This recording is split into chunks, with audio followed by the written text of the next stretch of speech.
مسیح کے زندہ اور جلالی نام میں سب کو سلام۔ خدا کا شکر کرتے ہیں، خدا باپ کی تعریف کرتے ہیں۔ وہ رب الفاج ہے، وہ جو وعدوں کا سچا خدا ہے، جو کہتا ہے وہ کر دیتا ہے۔ ہم اپنے باپ کے وعدوں پر یقین کرتے ہیں، توکل کرتے ہیں۔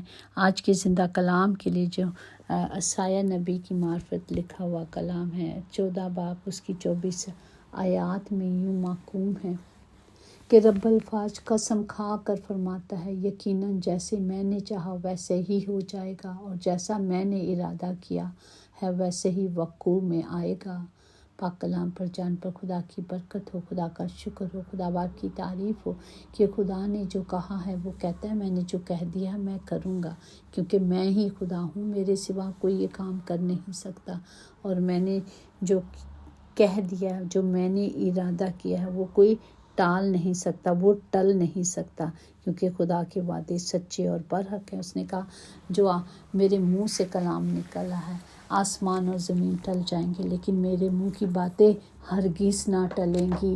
یہ ہے خدا کا کلام، اور جو وہ ہمیں کہہ رہا ہے وہ کہتا ہے، چاہے وہ محبت سے ہمیں اگر بچانا چاہتا ہے تو وہ ہمارے لیے محبت کو بھی نچھاور کر دیتا ہے، اگر غصے میں آتا ہے تو اس کا غضب بھی عجیب ہوتا ہے، خدا کا قہر ہوتا ہے۔ وہ خدا کے ارادے سچے اور برحق ہیں۔ امثال باب 19 میں 21 میں یوں محکوم ہے کہ آدمی کے دل میں بہت سے منصوبے ہیں، لیکن صرف خداوند کا ارادہ ہی قائم رہے گا اور کچھ نہیں رہے گا۔ صرف اس نے جو کہہ دیا وہی کرے گا۔ ساری دنیا کی بابت یہی ہے کہ وہ سب قوموں پر یہی ہاتھ بڑھایا گیا ہے، کیونکہ رب الفاج نے ارادہ کیا، کون اسے باطن کرے گا؟ کوئی نہیں۔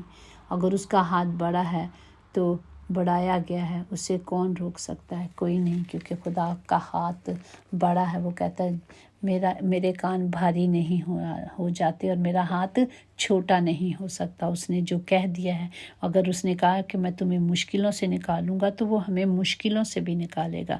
اگر اس نے غصہ کیا، اگر وہ ہم سے ناراض ہے، وہ اگر ہمیں تنبیہ کرنا چاہتا ہے تو بھی کوئی نہیں بچا سکتا۔ اس نے کہا جو دروازہ میں نے تیرے لیے کھول دیا ہے اسے تو بند نہیں کر سکتا، جو اس نے کھول دیا۔ اگر اس کی طرف سے بند ہے تو کوئی کھول نہیں سکتا۔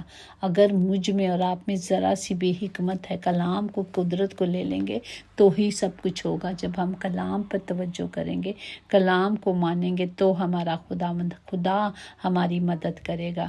اسی طرح زبور 33 اس کی 10-11 میں کہ خداوند قوی ہاتھوں سے ہمیں باہر نکال لیتا ہے، ہمیں باطن سے اور امتوں سے، ہر جگہ سے۔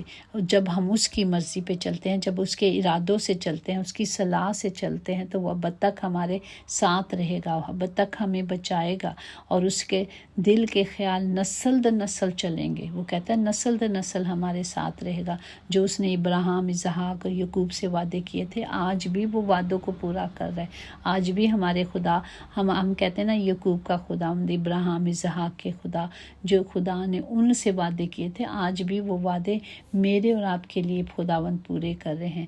مبارک ہے وہ قوم جس کا خداوند خدا ہے، خداوند خدا ہے۔ ہم اپنے خدا پر صرف توجہ کریں اور اس کے کلام کو لے لیں، اور جب ہم اس کے کلام پر چلیں گے اور اس کے کلام کو اپنی زندگی میں رکھیں گے تو وہ کیا کرے گا؟ وہ ہمیں سنبھالے گا۔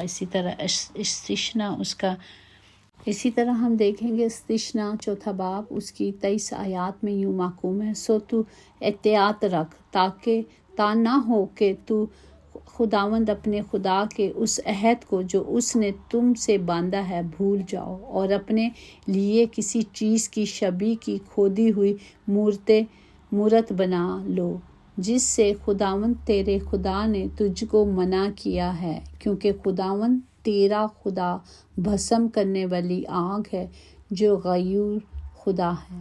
وہ نہیں چاہتا کہ ہم اس کے آگے کسی اور چیز کو تراشیں، کیونکہ وہ زندہ خداوند ہے، وہ خداوندوں کا خدا ہے۔ ہمیں صرف سچائی کے ساتھ ان راہوں پہ چلنا ہے، سچائی پہ چلیں اور تعلیم حاصل کریں جو خدا کا کلام کہہ رہے ہیں۔ ہم نے اس پہ توجہ کرنی ہے تاکہ ہم سب جو خدا نے کہا ہے اس کے مطابق چلیں، نہیں تو اس کی آگ جو آئے گی وہ بھسم کرتے ہوئے چلتی جائے گی، سب کو ختم کر دے گی۔ اسی طرح لوکا 1 باب اس کی 51 میں ہے، اس نے اپنے بازو سے زور دکھایا اور جو اپنے تائیں بڑا سمجھتے تھے ان کو پرگندہ کیا۔ ہمیں خدا کے حکموں کو ماننا ہے، ہمیں صرف خدا کی مرضی پہ چلنا ہے، اور خدا واحد خداوند خدا ہے، وہی بڑا خداوند ہے، وہی لشکروں کا خدا ہے، وہی خداوندوں کا خدا ہے، اس کے سوا کچھ بھی نہیں، ہم کوئی کچھ بھی نہیں ہے۔ زبور 21:30 میں لکھا ہے، کوئی حکمت، کوئی فہم اور کوئی مشابہت نہیں جو خداوند کے مقابلے میں ٹھہر سکے۔ جنگ کے لیے گھوڑے تو تیار کیے جاتے ہیں، لیکن فتح یابی صرف خدا کی طرف سے ہے۔ ہمیں فتح یاب صرف خدا کرتا ہے، ہم اپنے سے کوئی کچھ نہیں کر سکتا۔ یہی ہے خدا جو ہمیں چھڑاتا اور بچاتا ہے اور ہماری مدد کرتا ہے۔ ہمیں صرف خدا کو اپنا آپ دینا ہے اور اس پر قائم رہنا ہے، اور وہ ہمیں قائم رکھے گا۔ ہماری جنگ ہمارا خدا لڑتا ہے، وہ کہتا ہے تو خاموش جا، میں تیری جنگ لڑوں گا۔ زبور 3:8 میں لکھا ہے، نجات خداوند کی طرف سے ہے اور تیرے لوگوں پر تیری برکت رہے۔ پریز دی لارڈ۔ ہم کچھ بھی نہیں ہیں، ہمارے خدا کا ہی بڑا فضل ہے کہ ہم بچے گئے ہیں، یہ خدا نے بچایا ہے، کیونکہ کوئی کام ہم نے ابھی تک پورا نہیں کیا۔ جب تک ہم اسے پورا نہیں کر لیتے، ہمارا خداوند ہمیں بچائے گا اور چھڑائے گا، اور ہمیں بار بار موقع دیا جاتا ہے، بار بار ہمیں تاکید کی جاتی ہے۔ ہم نے صرف کلام پر توجہ کرنی ہے۔ خداوند ہمیں اس کلام کے وسیلے سے خداوند جی ہماری زندگیوں میں 100 گنا پھل لائے اور ہم پھلدار بنے۔ خداوند سب کو برکت دے، تمام گھروں کے خطے بھرے رہیں خداوند جی، تمام گھروں میں نجات آئے تاکہ ہر زندگی بچائی جائے اور آسمان پہ جشن ہو، خداوند کے نام کو جلال ملے۔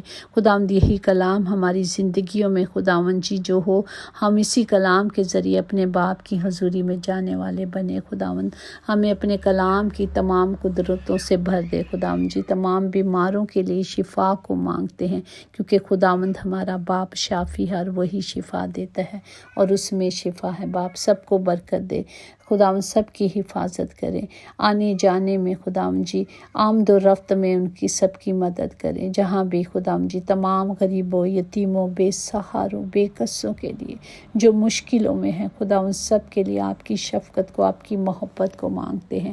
خداوند جی آپ کے نام کو مانگتے ہیں، تاکہ صرف اس نام میں نجات ہے، کیونکہ آپ نے کہا جو کچھ میرے نام سے صرف پکارنے ہی سے ہمارا خداوند آ جاتا ہے۔ وہ تو اتنا رحیم اور رحم کرنے والا خداوند ہے۔